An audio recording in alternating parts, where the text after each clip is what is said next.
How could an aircraft riddled with problems still make history and play a key role in one of the largest tank battles of all time?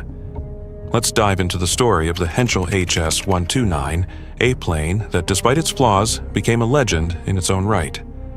The year is 1937. The German Luftwaffe is at the peak of its innovation, but it's facing a major dilemma. How do you effectively destroy enemy tanks from the air?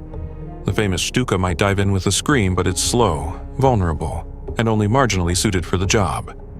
Clearly, something new was needed, a machine that was tough, versatile, and above all, built to take a beating. The answer? A challenge from the Reich Air Ministry, but the requirements were almost contradictory. They wanted a small, agile aircraft that was also heavily armored. It needed to pack serious firepower, but use underpowered engines because the more powerful ones were being saved for frontline fighters like the Messerschmitt Bf 109. Two daring companies rose to the challenge: Focke-Wulf and Henschel. Focke-Wulf proposed the FW-189, a reconnaissance plane with stunning visibility, like a greenhouse in the sky. Beautiful? Maybe. But not ideal when you're flying headfirst into enemy fire. Henschel, on the other hand, had a very different idea. Enter the HS-129. Its nose was heavily armored. The cockpit? So cramped that some instruments had to be mounted on the outside, on the engine nacelles. The pilots barely had space to move. Still, despite all its limitations, the Reich Air Ministry chose the HS-129. Why? Because it was practical. Cheaper to produce, easier to manufacture, and at least on paper exactly what they were looking for. But of course, there was a catch: the engines. The early prototypes were fitted with Argus AS4 10 engines. These little 465 horsepower motors could barely get the plane off the ground, and once it was airborne, staying there was a struggle. Here's where the first turning point came. In 1940, Germany conquered France, and with France came something that breathed new life into the HS-129, the Gnome-Rhone 14M radial engines. These French-built power plants delivered 700 horsepower, not overwhelming, but just enough to shake the HS-129 out of its sluggish state. With its new engines, the HS-129 was ready for the next chapter. It still wasn't a perfect aircraft, far from it. But as the saying goes, you make do with what you've got. And in the chaos of World War II, the HS-129 became one of the most distinctive warplanes of its time. Before we dig deeper, a quick favor. If you're enjoying this video, consider subscribing. It really helps us out. Thank you. So what are we really talking about here? The Henschel HS-129 wasn't a graceful dancer in the sky. It was more like an airborne boxer. Heavily armored, able to throw a punch, but not particularly nimble. Let's take a closer look at what made this plane so unique. With a wingspan of 14.2 meters, nearly 10 meters in length, and an empty weight of 4 tons, the HS-129 was more heavyweight than high performance. Its early versions relied on the Argus AS410 engines, tiny 12-cylinder units pushing just 465 horsepower. The aircraft barely made it off the runway, and staying aloft was a constant fight. Later, models upgraded to the Gnome-Rhone 14M radials, delivering 700 horsepower. That gave the HS-129 more bite, but even then, it wasn't fast. Think of it less as a fighter jet and more as a flying tank. Speaking of tanks, let's talk weapons. The HS-129's standard loadout included 2 20mm cannons and 2 machine guns. Plenty for strafing ground targets. But the real challenge for pilots? The cockpit. It was tiny. Visibility was dreadful. The layout was so cramped, some instruments were placed on the engine nacelles. Picture this. You're in the middle of a firefight, and you have to glance out the window to check your engine stats. But its armor was seriously impressive. Thick steel plates protected the pilot and critical systems from enemy fire. In the air, it wasn't exactly agile. Maneuverability was poor, but that wasn't its job. The HS-129 was built to fly low, smash ground targets, and make it back alive. And while its weaknesses were obvious, in its role, it could shine. Pilots knew. If you could reach your target in this thing, you could do some serious damage. Now, let's get into the truly fascinating stuff, the HS-129's unique features. This aircraft had more than a few tricks up its sleeve. First up, armor. The HS-129 was like a medieval knight in the sky. Heavily plated, ready for close combat, and almost immune to small arms fire. The cockpit was shielded by up to 12 millimeters of steel, with 6 millimeters on the sides.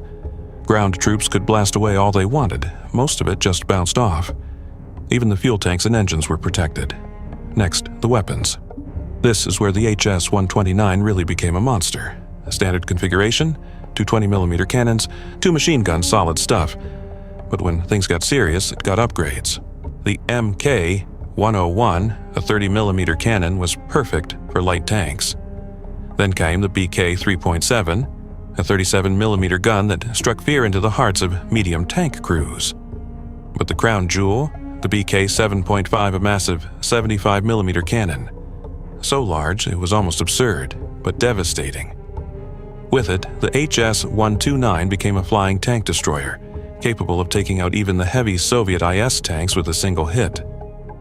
Downside? That beast of a weapon made the aircraft feel like a flying brick. The recoil was brutal and maneuvering almost non-existent. Another standout feature was its flight controls. The HS-129 used electrically assisted control surfaces, a rare perk that helped pilots manage the beast. But even with that boost, flying it wasn't easy. Especially with the heavy weapon loadouts, it was sluggish. Pilots had to wrestle it through the air. And then there was the environment. In North Africa, sand and dust wreaked havoc on the engines. But on the Eastern Front, especially in winter, it held up better. When conditions were right and the pilot knew how to handle her, the HS-129 could be a deadly tank killer. So, how did it perform in actual combat? Did it shine, stumble, or land somewhere in between? The HS-129 saw its first combat in 1942. It was sent to the front, specifically North Africa, where it faced off against British and Allied armor. Now imagine the scene. A heavily armored, sluggish aircraft rumbling low over the desert, engines choking on sand and dust. And yet it scored its first victories. Convoys and lightly armored vehicles stood little chance. The HS-129 wasn't perfect, but it showed promise. Then came its greatest moment, the Battle of Kursk, one of the largest tank battles in history. Here, the HS-129 finally got to show what it was made of and what it wasn't. The tactics were precise. Coordinated waves of aircraft striking ground targets, supported by Stukas and FW-19s. The HS-129 was the tank buster in this deadly ballet. Light Soviet tanks and artillery, easy targets. But the tougher ones, the T-34s and IS tanks, were harder to crack. The solution? Attacking from above, where the armor was thinner. As the war dragged on, the HS-129 was upgraded again. Enter the B-3 variant, packing the colossal 75mm BK-7.5 cannon. One shot from this beast and even the mightiest tank was history. But again, there was a price. That firepower made the plane even slower, even clumsier. And as the war intensified, so did its problems. On the Eastern Front, where it flew most often, the HS-129 could still do its job. It supported troops, smashed bunkers, destroyed tanks, and gave hope in an increasingly desperate war. But elsewhere, like North Africa, it struggled. And then there was Allied air superiority. As the tide turned, the Luftwaffe lost control of the skies. Aircraft like the HS-129 became sitting ducks.